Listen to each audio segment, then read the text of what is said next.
இந்த ஆர்ப்பாட்டம் நம்முடைய புரட்சி தலைவர் எம்ஜிஆர் அவர்கள் இந்த இயக்கத்தை உருவாக்கி இன்னைக்கு அதிகமான ஆண்டுகள் 31 ஆண்டுகளுக்கு மேல் இந்த ஆட்சியில் வந்த இயக்கம். இந்த இயக்கத்தை உருவாக்கியது மட்டுமல்ல, இன்னைக்கு அனைவராலும் கடவுளால் போட்டக்கூடிய ஒப்பற்ற தலைவராக இன்றைக்கு வரக்கூடிய தலைவரை, நம்முடைய தலைவரை தெய்வமா மதிக்கும் நம்முடைய தலைவரை இன்னைக்கு ஆண்டிமுத்து ராசா அவர்கள் கேவலமா பேசியிருக்காங்க. ஆண்டிமுத்து கடந்த முறை சட்டமன்ற தேர்தலில் இன்னைக்கு நம்முடைய கழகத்துடைய பொதுச் செயலாளர் தங்கத்தாய், நமக்கெல்லாம் தாய், அண்ணனுக்கு தாய், அந்த தாயையும் அன்னைக்கு பாத்தீங்கன்னா எவ்வளவு தைரியம் பாருங்க. ஒவ்வொரு தேர்தல் போது இப்படி ஏதாவது ஒரு முக்கியமான நம்ம கடவுளால் நினைக்கக்கூடிய ஒவ்வொரு தலைவர்களையும் நம்முடைய புரட்சி தலைவர் எம்ஜிஆர். ஆகவே இன்னைக்கு கண்டிப்பாக இதற்கு பதில் இந்த தொகுதியுடைய நாடாளுமன்ற உட்பட்ட பொதுமக்கள் தருவாங்க. பொதுமக்கள் தெளிவாக தருவார்கள். இன்னைக்கு ஒப்பற்ற தலைவராக அந்த எடப்பாடியார் இருக்கார். இன்னைக்கு பாத்தீங்கன்னா இது கிட்டத்தட்ட இன்றைக்கு ஆண்டிமுத்து ராசாவை கண்டித்த ஆர்ப்பாட்டம் மட்டுமல்ல, இதை கண்டிக்காத முதலமைச்சர் இன்னைக்கு மு.க. ஸ்டாலின் அவர்கள் அடிக்கடி நம்முடைய தலைவர் தெரிவிப்பார்.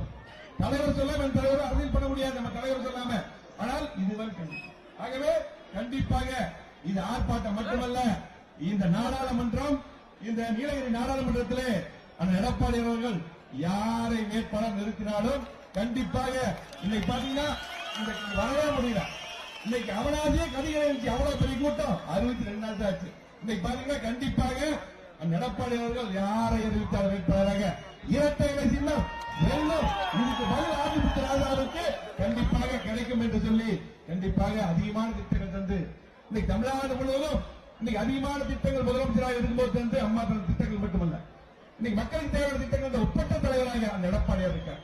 இன்னைக்கு எடப்பாடியார் அவர்களை இன்னைக்கு அத்தனை பேரும் இன்னைக்கு பாத்தீங்கன்னா எப்ப முதலமைச்சர் எடப்பாடியார் வருவார், எப்ப முதலமைச்சர் எடப்பாடியார் வருவார், அவ்வளவு திட்டங்கள் 7.5%. அது மட்டுமல்ல, அத்திகர வனாஸ் திட்டம் 70 ஆண்டுகால பிரச்சனை, 70 ஆண்டுகால பிரச்சனை உங்களுக்கு தெரியும்.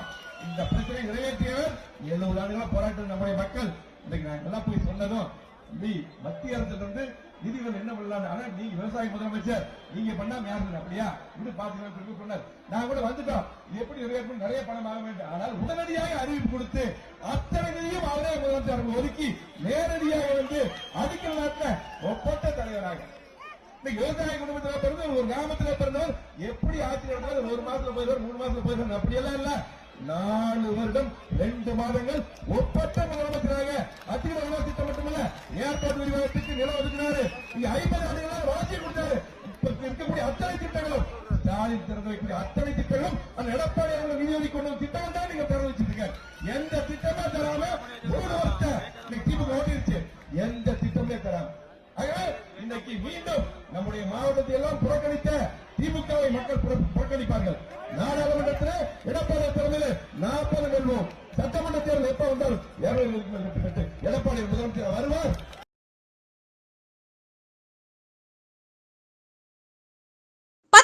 படித்தவரா நீங்களும் மத்திய அரசு பணியில் சேரலாம். SSC நடத்தும் MTS தேர்வில் பங்கேற்று வெற்றி வாகை சூடுங்கள். சன் IAS அகாடமி நடத்தும் SSC MTS தேர்வுக்கான பயிற்சியில் இன்றே இணைந்து பயிற்சி பெறுவீர், வெற்றி பெறுவீர். தொடர்புக்கு 9952920001 7397355517.